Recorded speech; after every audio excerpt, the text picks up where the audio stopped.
Welcome to today's 24-hour global financial update. First, let's look at the financial headlines. February CPI falls short of expectations, easing stagflation concerns.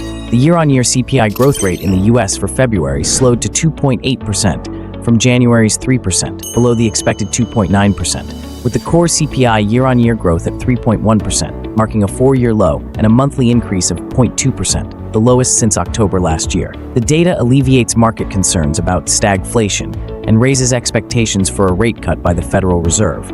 However, analysts point out that the CPI does not reflect the impact of tariff policies, and the Fed may maintain a wait-and-see approach in its March meeting. Goldman Sachs raises U.S. credit spread forecast. Due to increased recession risks from tariff policies, Goldman Sachs has raised its forecast for the U.S. investment-grade bond spread from 84 basis points to 125 basis points. Bloomberg data shows that the current investment-grade credit spread has widened to 94 basis points, reflecting rising corporate default risks, which may further suppress stock market valuations. The Bank of Canada cuts rates by 25 basis points, warning of trade conflict impacts. The Bank of Canada has cut rates to 2.75%, as expected the lowest since September 2022, emphasizing that U.S.-Canada trade conflicts are raising short-term inflation expectations, with March inflation expected to rise from below 2% to 2.5%. Future policies need to balance tariff impacts with economic slowdown pressures. U.S.-EU trade war escalates. Starting March 12th, the U.S. will impose a 25% tariff on imported steel and aluminum with no exemptions, and the EU has announced retaliatory tariffs on $28 billion worth of U.S. goods effective April 13th, stating that these could be withdrawn if negotiations reach an agreement. Canada is following suit with a 25% tariff on $20.1 billion worth of U.S. goods effective March 13th, and Mexico plans to implement reciprocal measures starting April 2nd. Putin and Trump may initiate phone talks. Trump has stated he has sent representatives to Russia to promote a ceasefire and has received positive messages.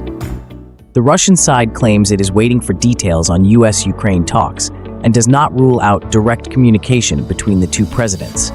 However, Russian sources emphasize that without concrete guarantees, Putin is unlikely to agree to a ceasefire. Next, let's move on to the market movements. Risk assets rebound as safe haven demand recedes.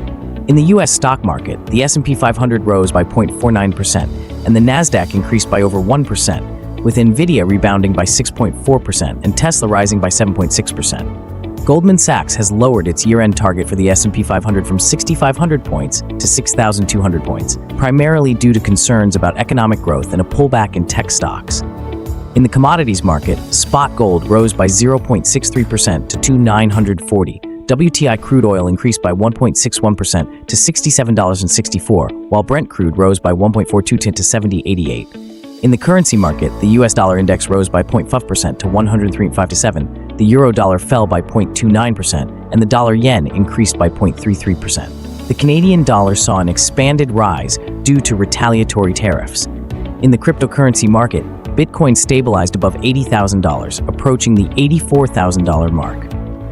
Finally, let's look at the market outlook. 2030 AEST, the US will release February PPI and initial jobless claims data.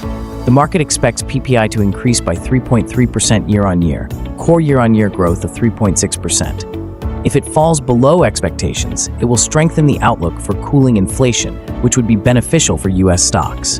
Regarding initial jobless claims, if the data remains low, it may alleviate concerns about a slowdown in the labor market.